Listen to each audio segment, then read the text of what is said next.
सध्या बातम्यांमध्ये असलेल्या वैष्णवी हगवणे केसमुळे अनेकांना औंधमधील नानासाहेब गायकवाड केसची आठवण होतीये। ही केस सुद्धा अशीच काहीशी होती। राजकीय पार्श्वभूमी, लग्न, हुंडा आणि छळ, म्हणूनच काळाच्या पडद्याआड गेलेली औंधच्या नानासाहेब गायकवाडांची केस काय आहे, त्यांच्या सुनेने त्यांच्यावर काय आरोप केलेले ते जाणून घेऊयात आजच्या या व्हिडिओमधून। नमस्कार, मी श्रेया आणि तुम्ही पाहताय ऑनलाईन नेता। 2017 मध्ये औंधमधील बडप्रस्थ असलेल्या नानासाहेब गायकवाड यांचा मुलगा गणेश गायकवाडचं लग्न एका माजी आमदारांच्या मुलीसोबत झालं होतं। गणेश नानासाहेब गायकवाड हा पुण्याच्या औंध परिसरातील प्रसिद्ध उद्योजक असून पाषाण, बाणेर आणि औंध परिसरात त्यांच्या अनेक प्रॉपर्टीज आहेत। भाजपला रामराम करत काँग्रेसचे प्रदेशाध्यक्ष नाना पटोले यांच्या उपस्थितीत त्याने काँग्रेसमध्ये प्रवेश केला होता। गणेशच्या लग्नावेळी नानासाहेब गायकवाड यांनी स्वतःच्या प्रतिष्ठेसाठी सुनेच्या कुटुंबियांकडे लग्नात मुलीच्या अंगावर 100 तोळे सोनं, नवऱ्यासाठी 50 तोळे सोनं, लग्नामध्ये 50 किलो चांदीचा रुखवत व 1 कोटी रोख रक्कम अशी मागणी केली होती। तसेच मुलीला तिच्या गावापासून पुणे येथे हेलिकॉप्टरने घेऊन या असं देखील सांगितलं होतं। त्यानुसार मुलीच्या वडिलांनी गायकवाडांच्या सगळ्या मागण्या पूर्ण केल्या। धूमधडाक्यात मुलीचं लग्न सुद्धा लावून दिलं, पण रोख रकमेपैकी 50 लाख रुपये देणं बाकी होतं।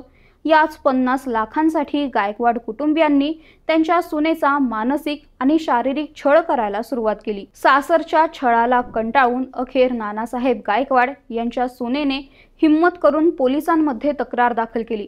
शारीरिक आणि मानसिक त्रास, अनैसर्गिक अत्याचार व अघोरी प्रकाराने जीवे मारण्याचा प्रयत्न असे आरोप गणेशच्या पत्नीने त्याच्यावर केले होते।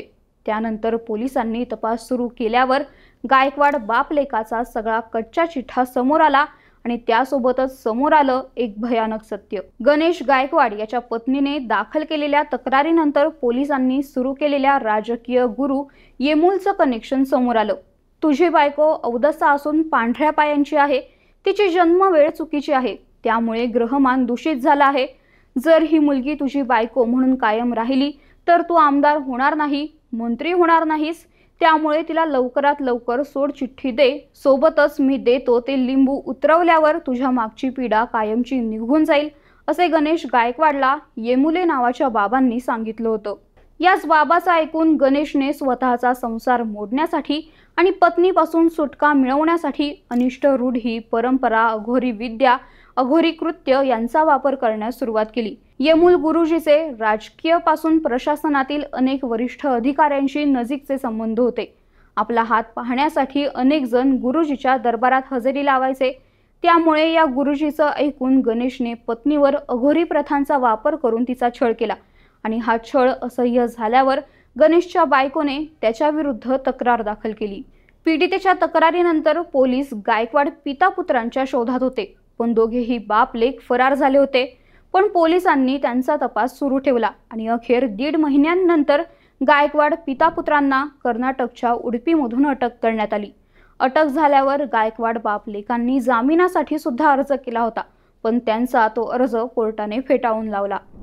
गणेश गायकवाड यांच्या पत्नीने तक्रार दाखल केल्यानंतर गायकवाड बाप लेकांचे बरेच काळे धंदे उघड झाले। नाना गायकवाड आणि गणेश गायकवाड यांच्यावर अनेक गंभीर स्वरूपाचे गुन्हे दाखल आहेत, ज्यामध्ये दंगा करून खुनाचा प्रयत्न करणे, गुलाम बनवण्याच्या इराद्याने अपहरण करून मारहाण करणे, कट रचून बनावट कागदपत्रांच्या आधारे फसवणूक करणे, खंडणी उकळण्यासाठी मारहाण करणे, दरोडा घालणे अशा गुन्ह्यांचा समावेश आहे।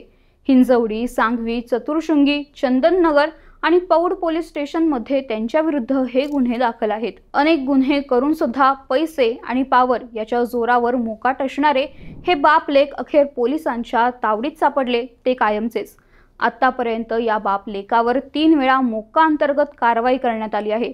सध्या सुरू असलेल्या वैष्णवी हगवणेच्या केसमुळे पुन्हा एकदा औंधच्या या गायकवाडांच्या केसची आठवण होतीये। तसेच जी हिम्मत गायकवाडांच्या त्या सुनेने दाखवली होती, तीच हिम्मत दाखवून जर वैष्णवीने सुद्धा तिच्यावर होणाऱ्या अत्याचाराविरुद्ध आवाज उठवला असता तर तिला आज तिचा जीव गमवावा लागला नसता, अशी भावना सुद्धा अनेकांच्या मनात आहे। तर यावर तुमचं मत काय ते कमेंट करून नक्की सांगा आणि ऑनलाईन नेताच्या पेजला फॉलो आणि आमच्या YouTube चॅनलला सबस्क्राईब करायला विसरू नका। धन्यवाद।